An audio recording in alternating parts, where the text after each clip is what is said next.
امریکی جریدے وال street general کے مطابق متحدہ عرب امارات نے ممکنہ مالی بحران سے نمٹنے کے لیے امریکہ سے رابطہ کر لیا ہے۔ رپورٹ کے مطابق ایران جنگ بڑھنے کی صورت میں متحدہ عرب امارات مالی بیک اپ کا خواہش مند ہے اور اسی سلسلے میں متحدہ عرب امارات نے ڈالر سپورٹ کے لیے امریکہ سے بات چیت بھی شروع کر دی ہے۔ متحدہ عرب امارات کے سینٹرل بینک کے گورنر خالد برما کی امریکی حکام سے اہم ملاقات ہوئی ہے۔ اس دوران کرنسی سویپ لائن کے ذریعے ڈالر تک رسائی پر غور کیا گیا ہے۔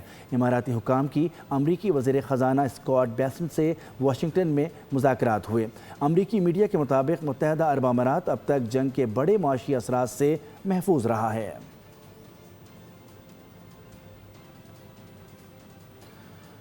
امریکی جریدے وال اسٹریٹ جرنل کے مطابق متحدہ عرب امارات نے ممکنہ مالی بحران سے نمٹنے کے لیے امریکہ سے رابطہ کر لیا ہے۔ رپورٹ کے مطابق ایران جنگ بڑھنے کی صورت میں متحدہ عرب امارات مالی بیک اپ کا خواہش مند ہے اور اسی سلسلے میں متحدہ عرب امارات نے ڈالر سپورٹ کے لیے امریکہ سے بات چیت بھی شروع کر دی ہے۔ متحدہ عرب امارات کے سینٹرل بینک کے گورنر خالد برما کی امریکی حکام سے اہم ملاقات ہوئی ہے۔ اس دوران کرنسی سویپ لائن کے ذریعے ڈالر تک رسائی پر غور کیا گیا ہے۔ اماراتی حکام کی امریکی وزیر خزانہ اسکاٹ بیسنٹ سے واشنگٹن میں مذاکرات ہوئے۔ امریکی میڈیا کے مطابق متحدہ عرب امارات اب تک جنگ کے بڑے معاشی اثرات سے محفوظ رہا ہے۔